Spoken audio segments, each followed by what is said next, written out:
Nós vamos ler a palavra de Deus no Evangelho de Lucas, no capítulo 2, a partir do verso 25. Evangelho de Lucas, capítulo 2, a partir do verso 25. Graças a Deus. Bendito seja o nome do Senhor. Havia em Jerusalém um homem chamado Simeão, que era justo e piedoso, e que esperava a consolação de Israel. E o Espírito Santo estava sobre ele. Fora-lhe revelado pelo Espírito Santo que ele não morreria antes de ver o Cristo do Senhor. E movido pelo Espírito, ele foi ao templo. Quando os pais trouxeram o menino Jesus para lhe fazer conforme requeria o costume da lei, Simeão o tomou nos braços e louvou a Deus, dizendo: Ó soberano, como prometestes, agora podes despedir em paz o teu servo, pois os meus olhos já viram a tua salvação, que preparaste à vista de todos os povos, luz para a revelação aos gentios e para a glória de Israel, teu povo. O pai e a mãe do menino estavam admirados com o que fora dito a respeito dele.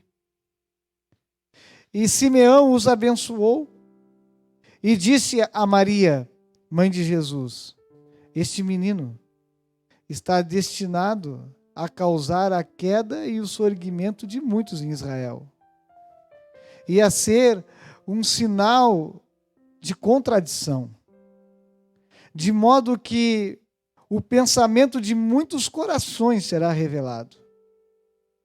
Quanto a você, uma espada atravessará a sua alma. Estava ali a profetisa Ana, filha de Fanuel, da tribo de Asser.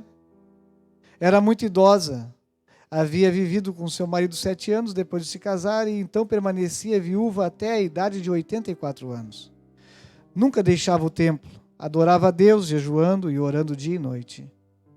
Tendo chegado ali, naquele exato momento, deu graças a Deus e falava a respeito do menino a todos os que esperavam a redenção de Jerusalém.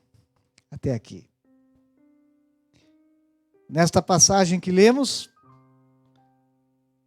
vimos a narrativa do momento em que os pais de Jesus, os pais terrenos, José e Maria, foram até Jerusalém para cumprir o que a lei determinava quando nascia um menino, uma criança, numa casa, numa família. E como nós percebemos, o Espírito Santo estava agindo naquela situação, tanto que somente neste texto que eu li, isso vai se repetir ao longo do livro de Atos, o Espírito Santo vai ser mencionado muitas vezes. Nesse texto que nós lemos, fala que Simeão, que era um homem justo e piedoso, o Espírito Santo estava sobre ele. E o Espírito Santo tinha revelado a ele que ele não morreria antes de ver com seus próprios olhos o Cristo. E enquanto José e Maria estão se dirigindo ao templo e chegam ao templo, o Espírito Santo move Simeão, e Simeão é levado, podemos dizer, pelo Espírito Santo para ir até lá. E quando Simeão encontra Maria, José e o menino Jesus, ele toma o menino nos braços, toma Jesus nos braços e faz uma oração muito linda de agradecimento a Deus por Deus estar cumprindo na vida dele uma profecia, uma promessa de que ele não morreria sem ter esta visão que ele estava tendo naquele momento. Não apenas uma visão, mas podendo pegar nos seus braços o menino Jesus. E quando Simeão falava todas essas coisas, nos diz o texto, no verso 33, que tanto José como Maria ficaram admirados com todas aquelas palavras. E Simeão abençoa a eles e se vira ou se dirige a Maria, a mãe de Jesus. E fala algo profético que vai se cumprir no ministério de Jesus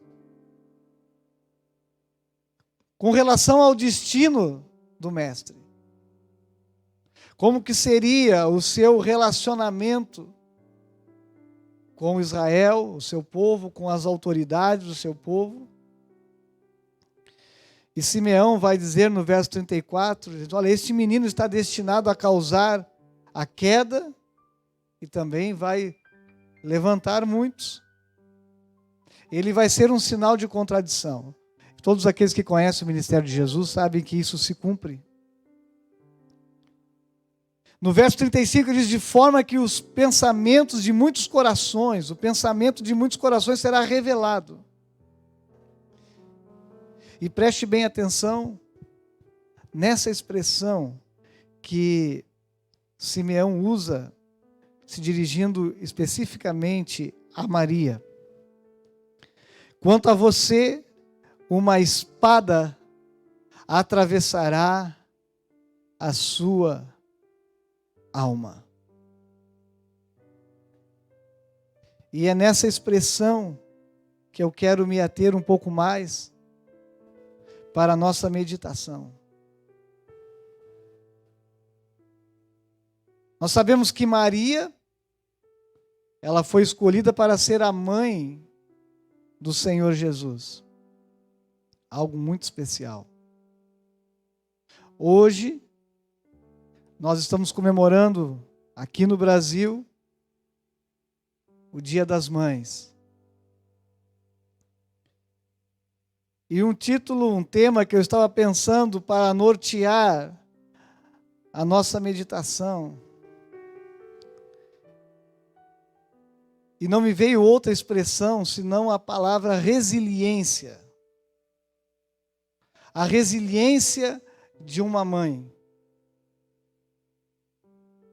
A capacidade de uma mãe viver os altos e baixos do ponto de vista emocional que todas as mães vivem. Desde o momento de saber, descobrir que no seu ventre há uma criança que será gerado no seu ventre, no seu útero, toda mãe,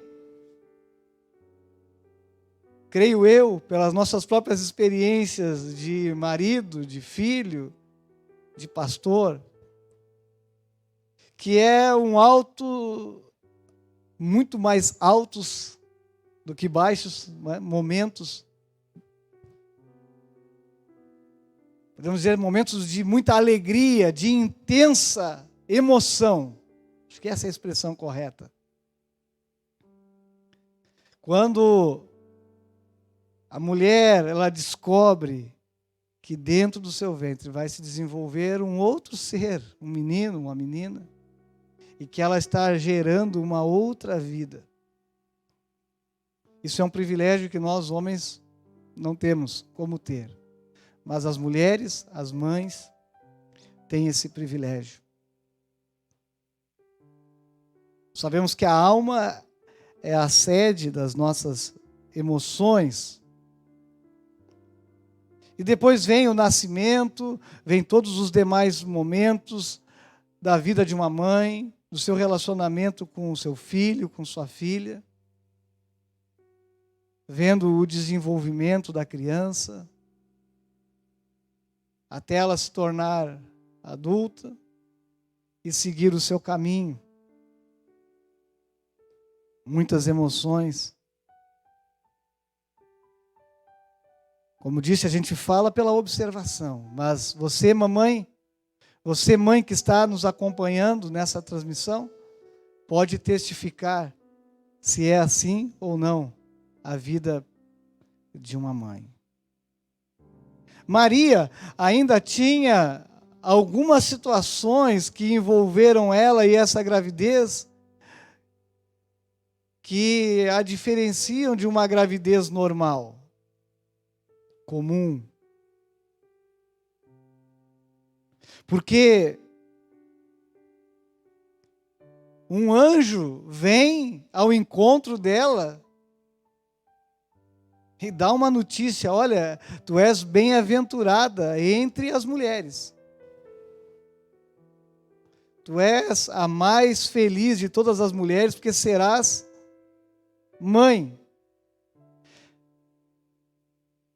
Mas veja, essa notícia, ela não está chegando numa hora, humanamente falando, muito oportuna. Porque Maria era uma jovenzinha ainda.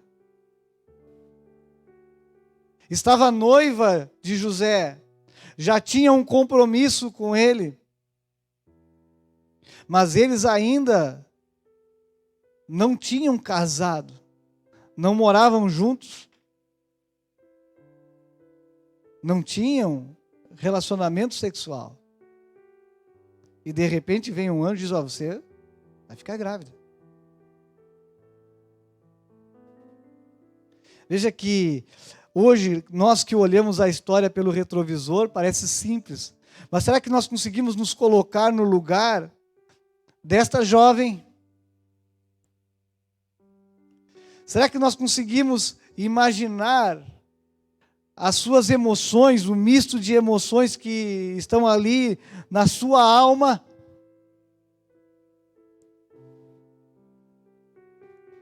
Mas nós, quando olhamos para a vida de Maria, a gente pode perceber que ela foi exemplar em todo o seu comportamento.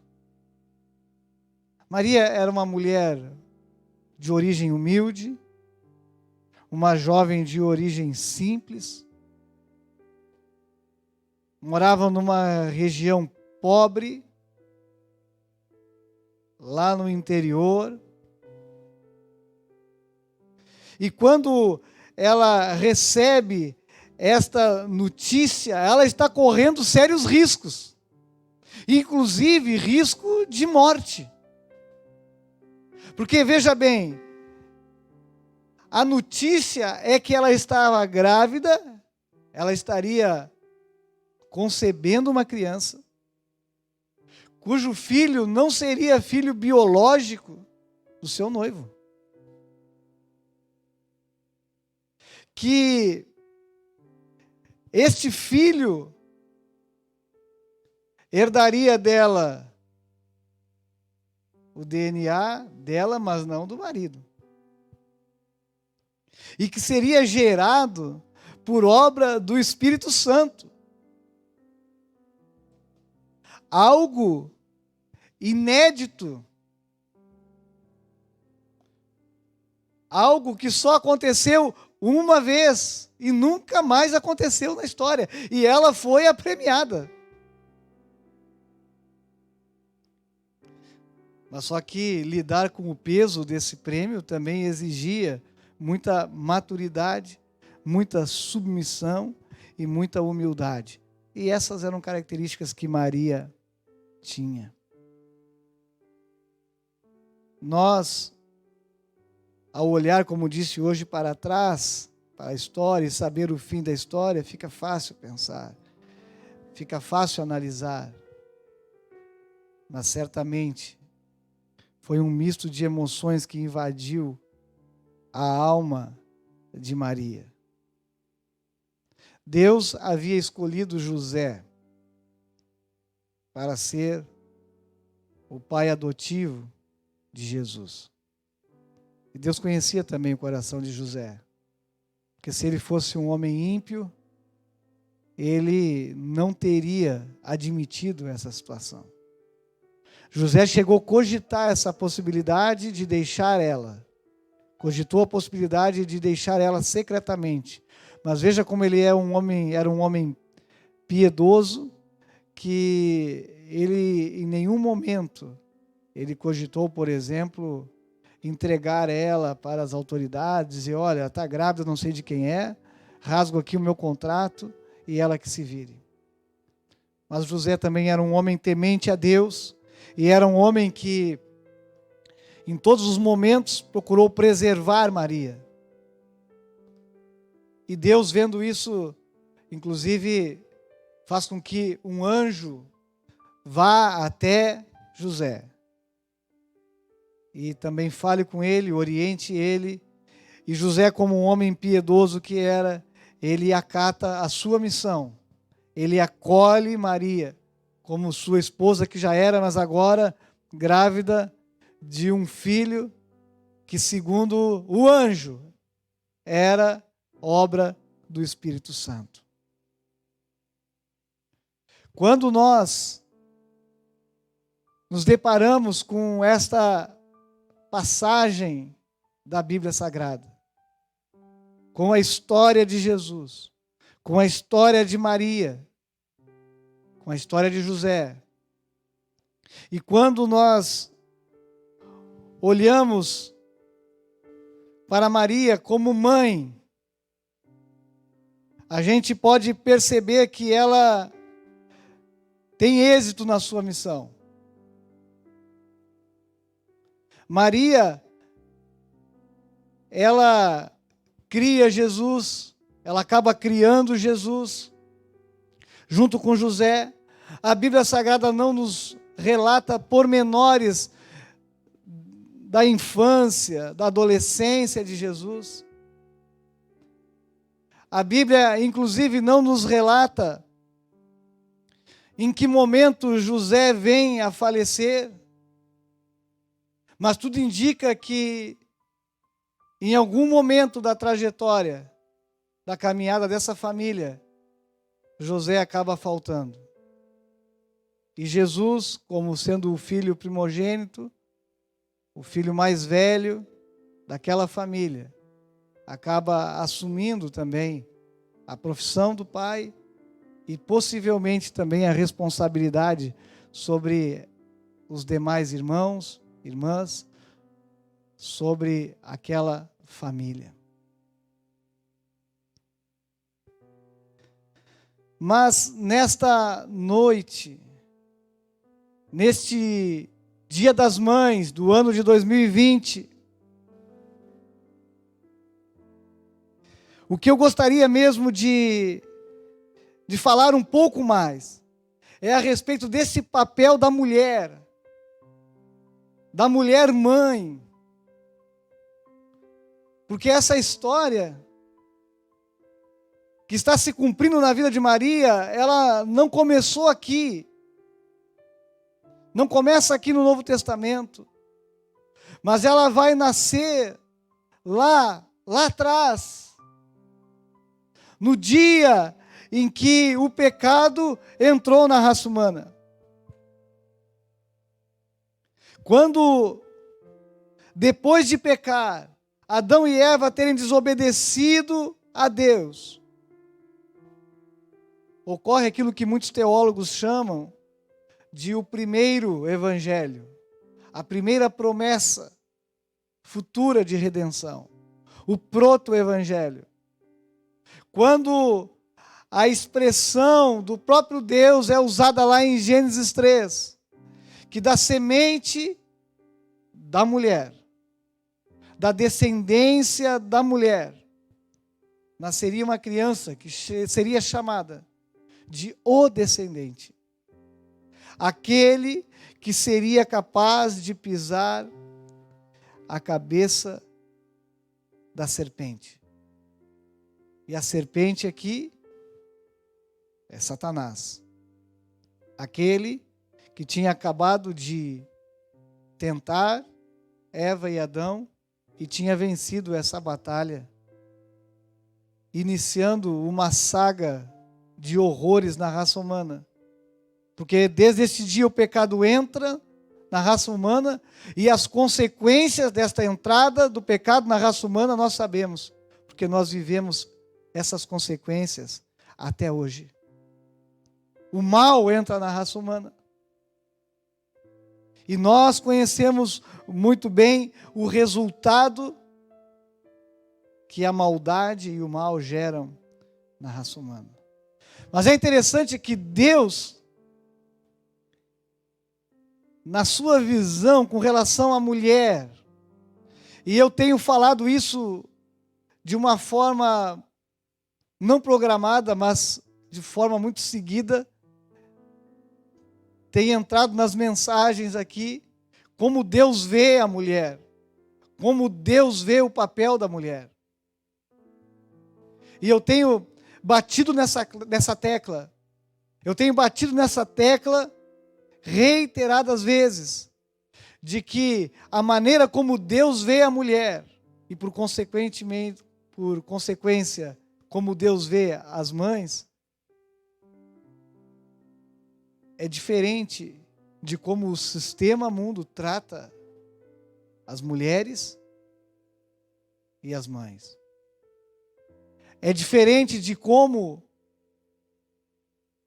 esse sistema mundo pecaminoso trata as meninas, as mulheres, as mães. Há poucos dias nós falamos sobre isso, sobre o papel da mulher.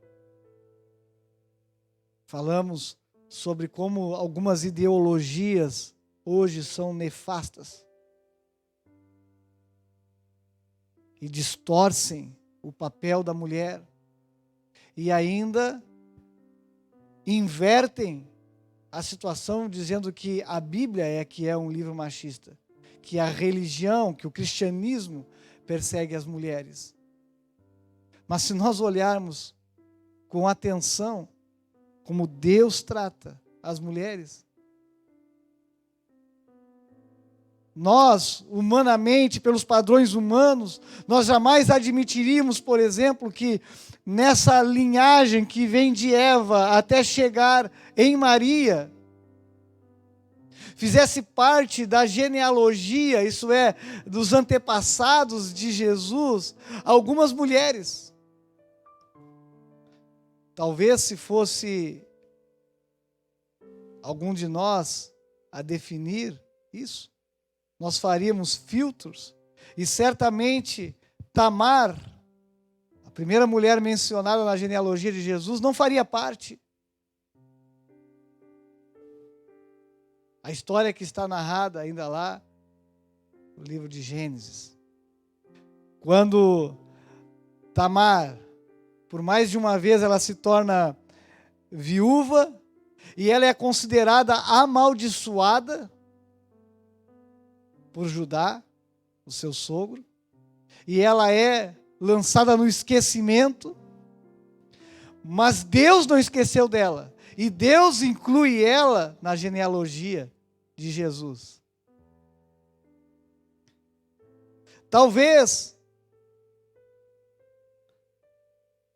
ou aqui eu diria até que certamente, jamais admitiríamos uma Raabe na genealogia de Jesus. Uma mulher que tinha uma casa de prostituição em cima dos muros da cidade de Jericó, mas que acolhe os espias que foram à frente por mando de Josué e entraram na cidade, e ela protege aqueles espias.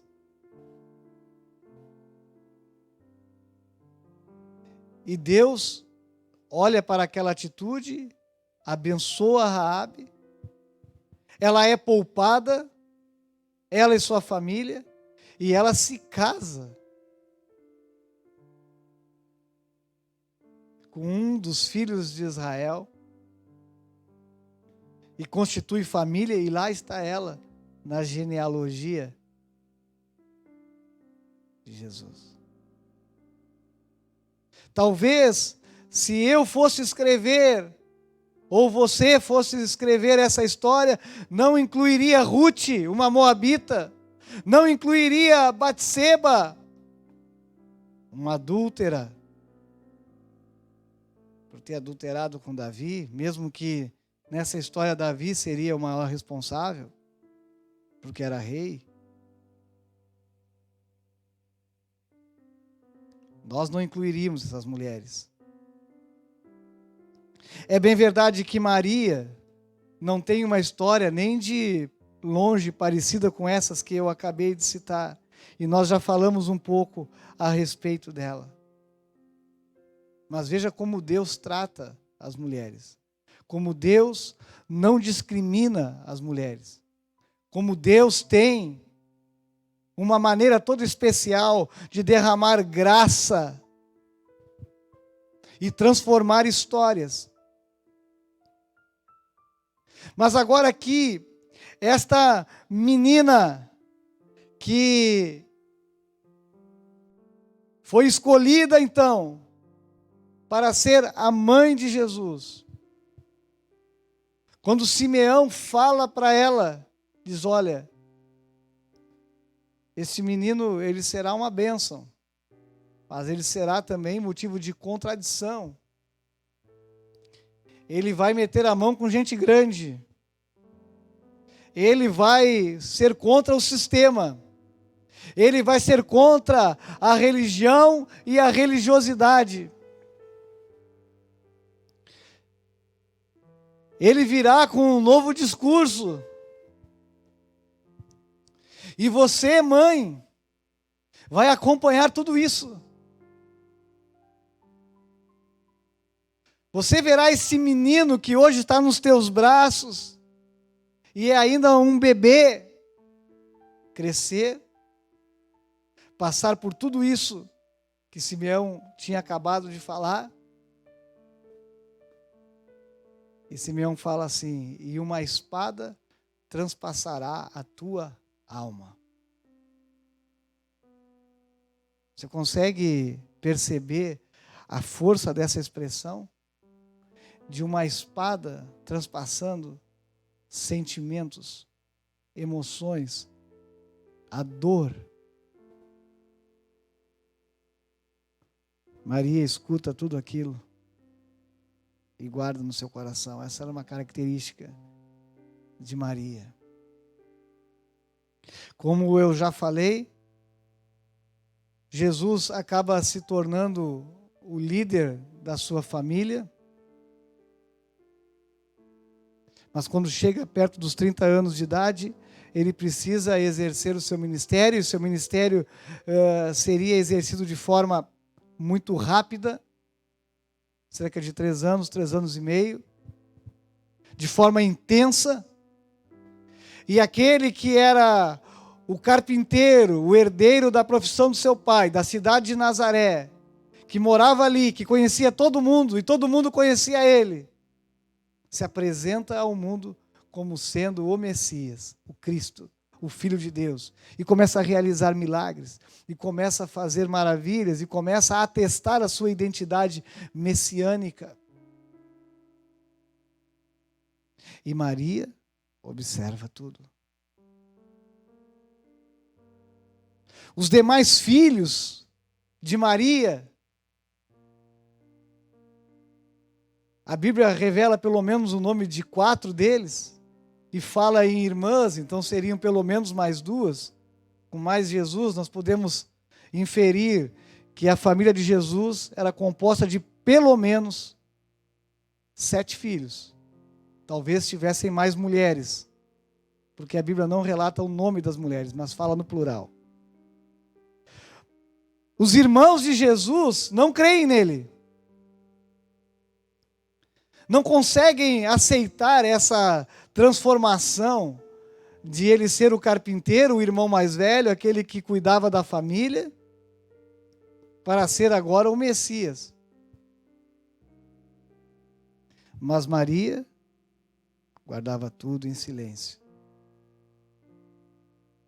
Os evangelhos vão narrar o momento em que, no início do ministério de Jesus, Jesus se muda para a cidade de Cafarnaum, fixa em Cafarnaum a sua residência, e de repente vai Maria e os irmãos de Jesus lá para atestar a sanidade de Jesus. Porque eles estavam ouvindo que Jesus só pregava, andava de cidade em cidade, e não tinha mais tempo nem para comer. E ela, como mãe, qual é a mãe que não se preocupa com isso, né? Hoje eu ainda falava com a minha mãe, juntamente com meus filhos, mandamos uma mensagem para ela. E ali, uma das palavras que eu mandei para ela nessa gravação que fizemos, dizendo que como me marca que a minha mãe ainda, mesmo eu estando hoje já adulto com filhos, quando ela me encontra, se ela puder, ela dá comida na boca. Se ela puder, ela prepara aquela comida ou aquela coisa que o filho gosta. Porque parece que aos olhos de uma mãe nós nunca crescemos. Parece que aos olhos de uma mãe nós somos sempre aquele filhinho amado que ela pegou um dia nos braços e, enquanto pôde, né, segurou no colo. Maria, ela acompanhou o ministério de Jesus, enquanto os seus irmãos não. Tanto que, certa ocasião, jamais para o final do ministério de Jesus, quando tinha mais uma festa em Jerusalém, seus irmãos chegam para ele e o provocam. Chegam para Jesus e dizem: vai de uma vez, te apresenta, te revela. E nos diz o texto literalmente que os seus irmãos não criam nele. Mas Maria, a mãe, acompanhava. E ela acompanha todo o ministério de Jesus. E quando chega na última semana de vida do Mestre, quando Jesus vai para a sua última missão na cidade de Jerusalém, antes de se entregar por mim e por ti, antes de dar a sua vida pelos meus e pelos teus pecados, pelos nossos pecados. Quando Jesus, ele participa da sua última semana, seus últimos momentos, da sua última ceia, da sua última Páscoa. E quando Jesus, ele é sumariamente condenado, preso,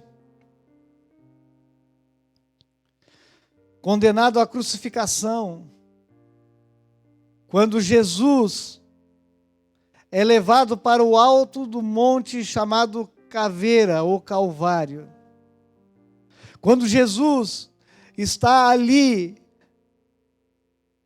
no alto daquela cruz, crucificado, sofrendo dores terríveis,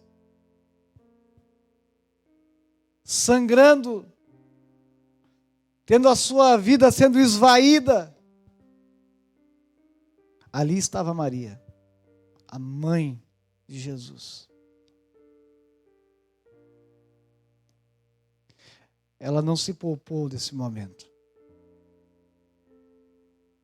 E eu creio que as palavras de Simeão estão se cumprindo na vida dela.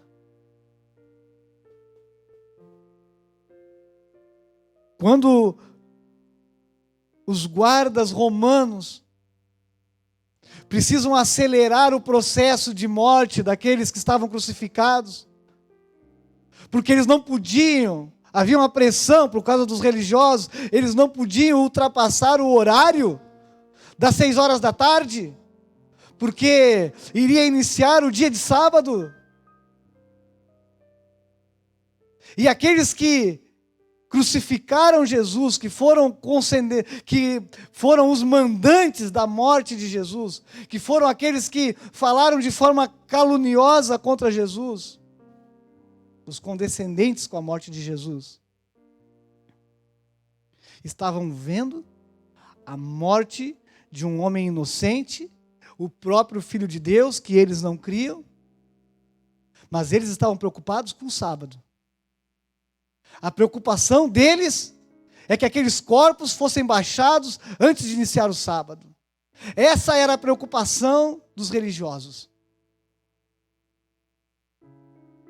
Mas Maria estava ali.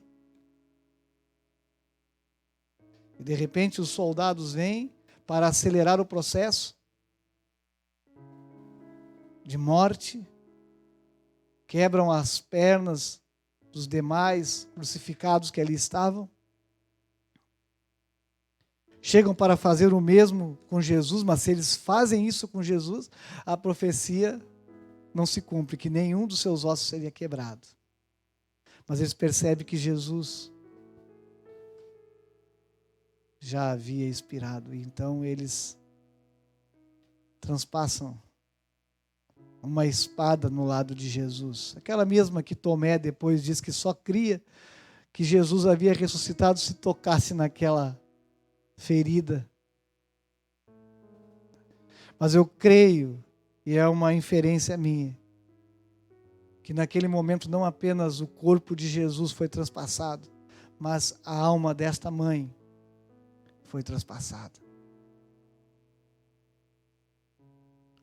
Jesus cuidou de Maria até o fim, tanto que na narrativa dos evangelhos, especificamente a de João, nos mostra que Jesus vai se dirigir a Maria e a João com uma preocupação e diz: ei, mulher, eis aí o teu filho. E diz para João: filho, eis aí a tua mãe. Um pedido do próprio Jesus para que João tomasse conta dela, porque os irmãos de Jesus, de sangue, provavelmente nem estavam em Jerusalém. Possivelmente estavam lá em Nazaré, naquele momento. Por isso que, quando eu falei sobre que título, que mensagem, que título daria para essa mensagem, de a resiliência de uma mãe, a capacidade que as mães, e Maria aqui demonstra isso, a capacidade de viver os momentos felizes, mas também sofrer.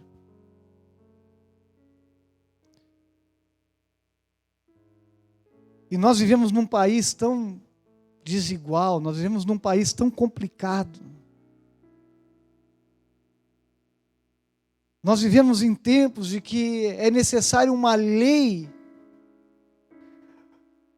para que homens não batam nas mulheres. É necessário haver uma lei rigorosa, e tem que ser mesmo, deveria ser mais ainda.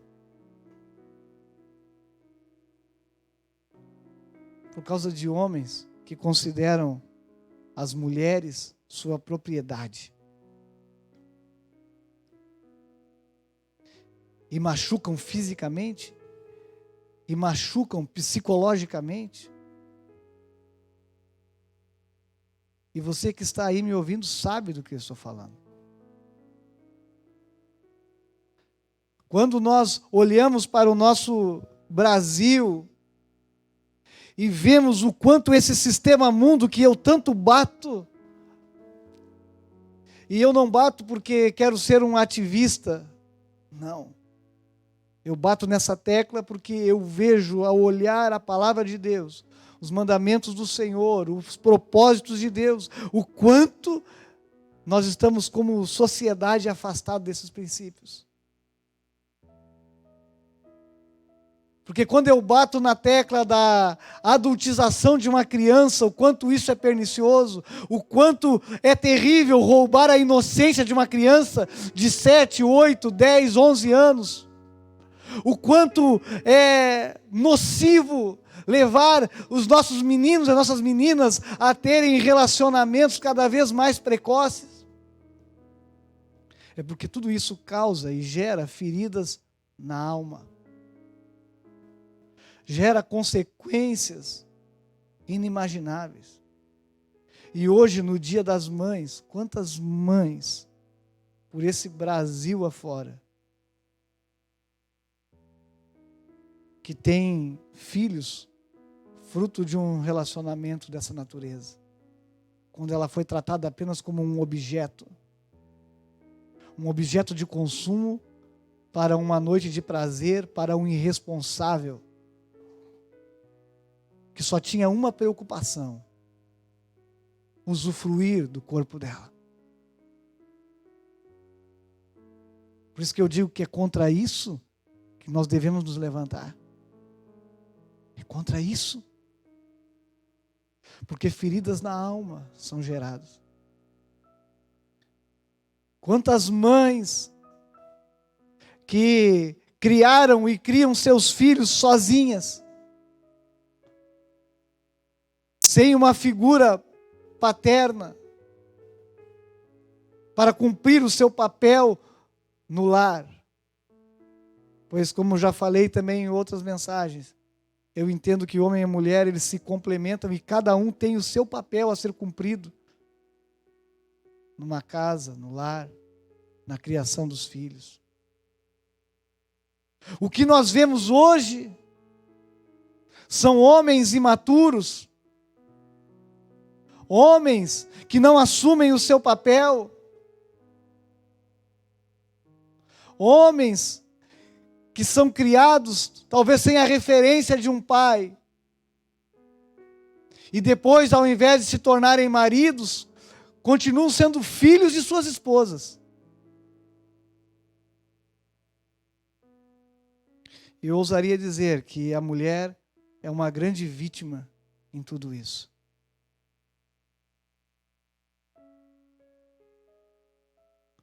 Mas Maria nos mostra a capacidade,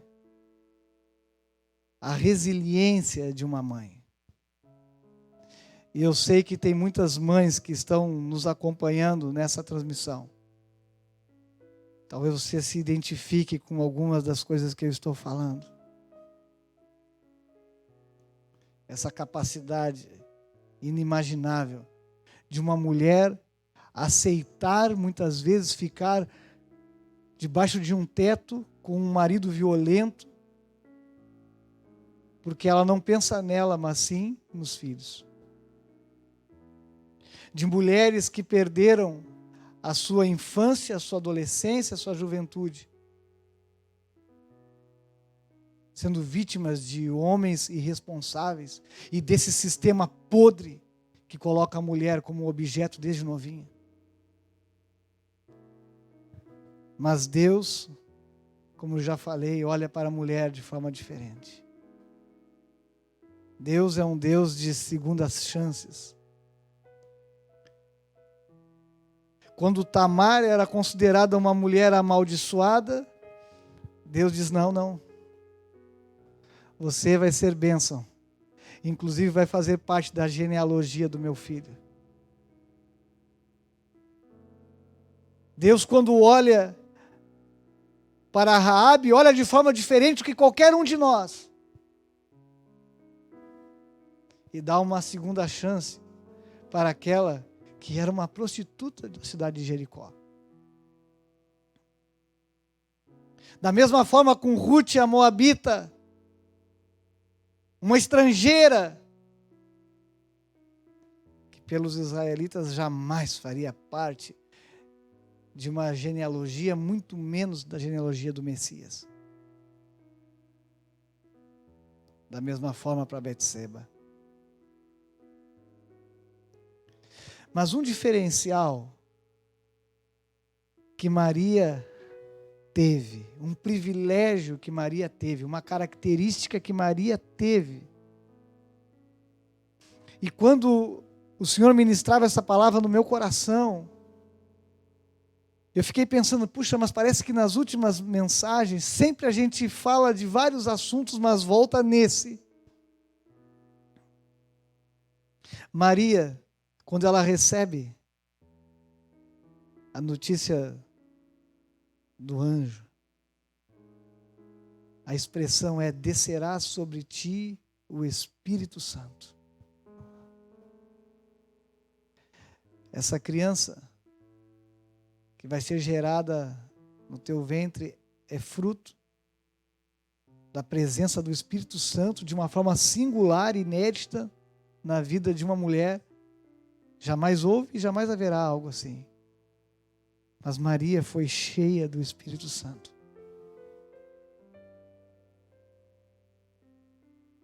Quantas coisas nós poderíamos falar mais, mas eu preciso concluir.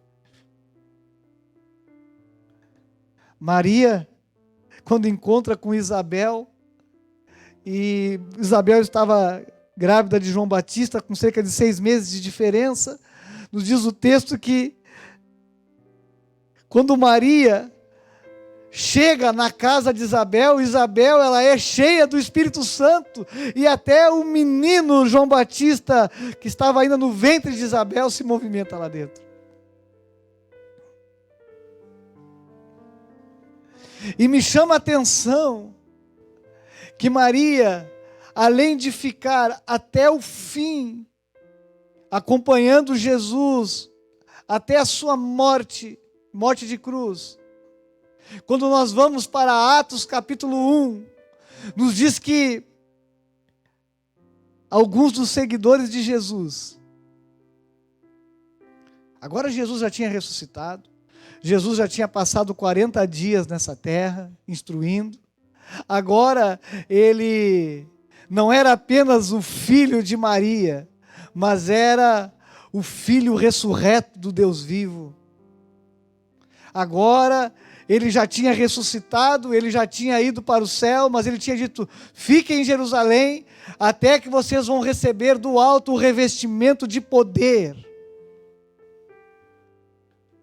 E nos diz o texto de Atos capítulo 1, que agora Maria estava ali, e não apenas Maria, mas também os irmãos de Jesus estavam ali, porque agora, nesses 40 dias, quase 50 dias, os irmãos de Jesus tinham crido nele, tinham percebido o quanto eles tinham sido injustos com Jesus.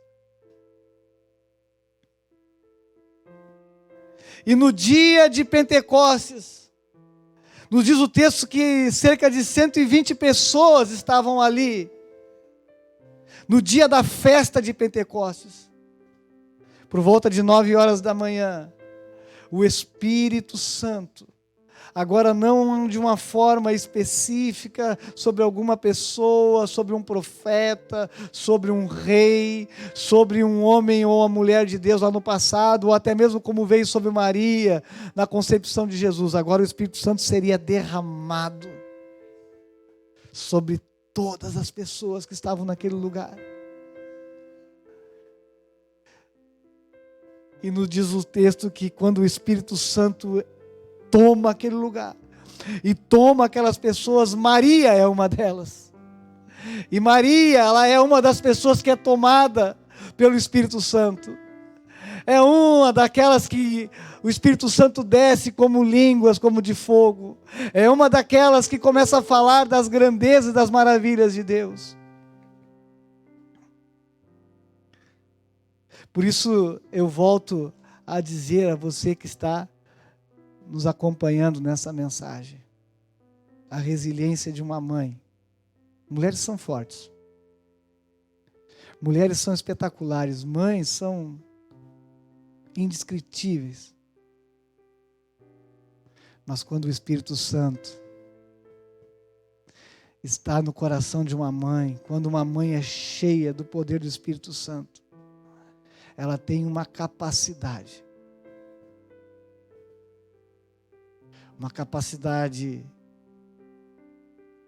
de não apenas criar seus filhos, mas de também conduzi-los ao Senhor, de trazê-los de volta em oração. Quantos filhos que abandonaram os caminhos do Senhor, que foram criados num lar cristão, mas que hoje estão longe do Senhor. Mas uma mãe nunca desiste de um filho.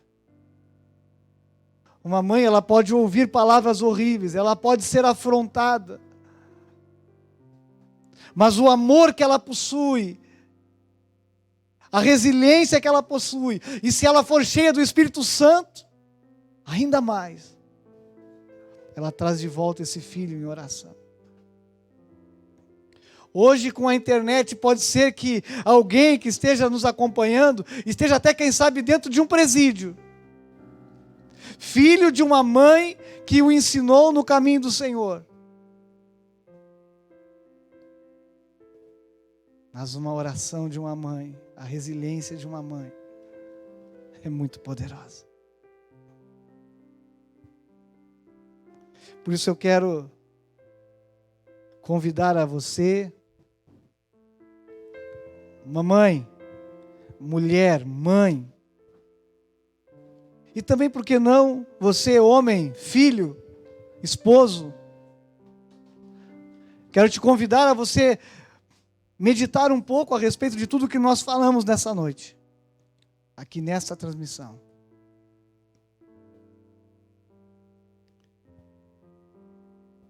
E o meu desejo é que o Espírito Santo venha sobre a sua vida.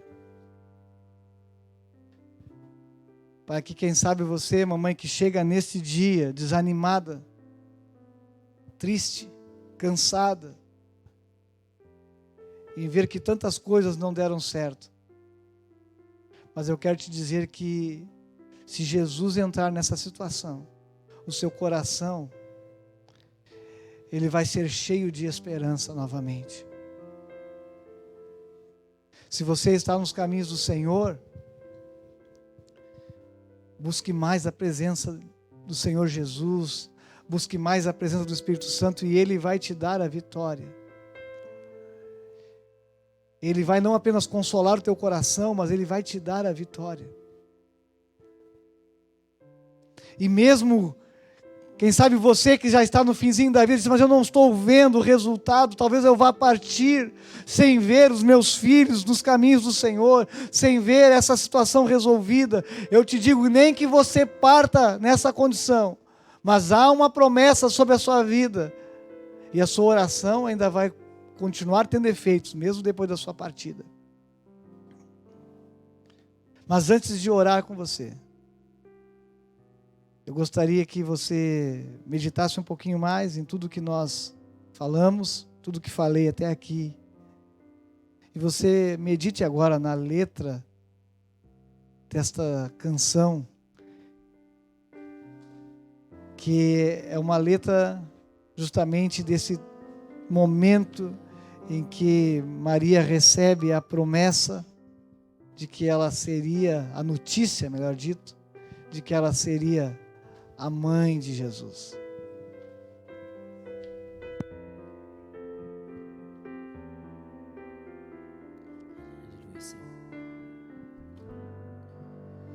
Descerá sobre ti o Espírito Santo,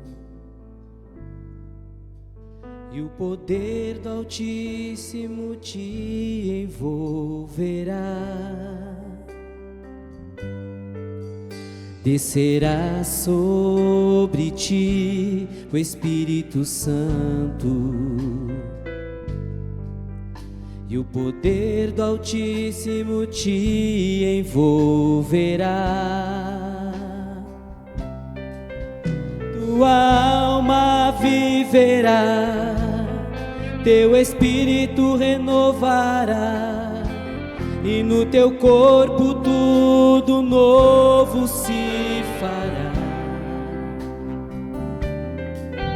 Tua alma viverá, teu espírito renovará, e no teu corpo tudo novo se fará. Será sobre ti o Espírito Santo, e o poder do Altíssimo te envolverá. Descerá sobre ti o Espírito Santo, e o poder do Altíssimo te envolverá.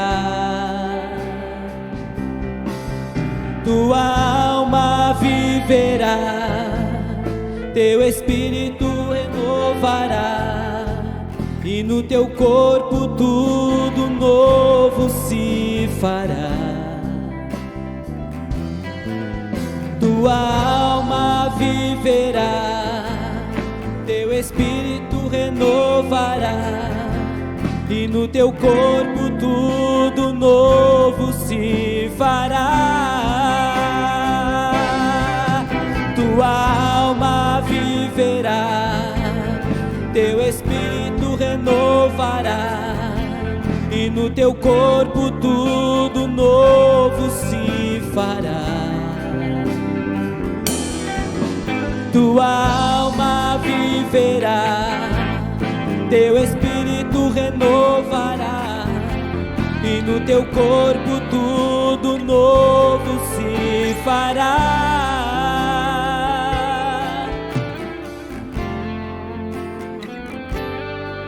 Se fará. Nós vamos orar. Aí onde você está, se coloque diante do Senhor neste momento. Senhor, nós queremos neste momento orar por cada mamãe, cada mulher que está nos acompanhando nesta transmissão, nesta mensagem. Senhor, eu quero pedir a Tua bênção de uma forma toda especial sobre a vida dela. Senhor, Tu conheces o seu coração, Tu sabe as lutas, as angústias, as tristezas. Assim como Maria teve a sua alma transpassada. Quem sabe muitas mulheres sofrem nas mãos de homens irresponsáveis, violentos.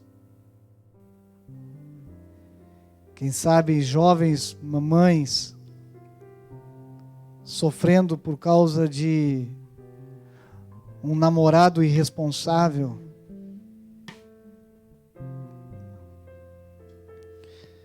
Quem sabe adolescentes que se tornaram mãe e perderam a sua possibilidade de estudar, sua possibilidade de ter o emprego que sonhava, a profissão que sonhava,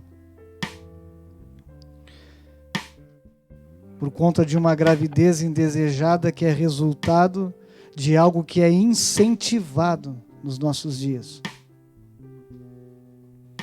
cujo sistema promove isso. Mas nós, como cristãos, nós nos levantamos contra este mal, porque nós entendemos que isto tem gerado sequelas terríveis na vida de muitas meninas, de muitas jovens. Mas quem sabe há alguma dessas mamães que está nos ouvindo, que já chorou muito, já sofreu muito, mas que hoje, ao ouvir esta mensagem, a Tua palavra, faz um propósito contigo. Da mesma forma, Senhor, que Tu não rejeitou Tamar, Raabe, Ruth, Batseba. Eu sei que Tu não rejeitas, Senhor, um coração quebrantado e contrito. Encha esse coração do Teu Espírito Santo, promove uma obra extraordinária, muda a história desta mãe, desta mulher. Mas essa palavra também serve para nós, homens, de todas as idades, que nós possamos aprender também, Senhor, a obedecer aquilo que diz a Tua palavra, que os homens devem amar e respeitar as mulheres, que os homens devem cuidar das mulheres, da mesma forma como Cristo cuida e ama a sua igreja. Espírito Santo, que Tu venhas nos ajudar a cumprir tudo isso que estamos falando, que não seja apenas uma palavra, uma mensagem, mas que seja uma realidade na minha vida, na vida de cada um que está nos ouvindo, na vida da tua igreja.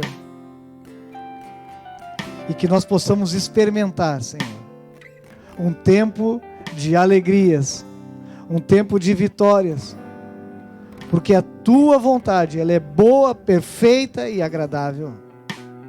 O pecado que estraga tudo, as consequências do pecado que são terríveis, mas nos ajuda, Senhor, a sermos fiéis a Ti, obedientes a Ti.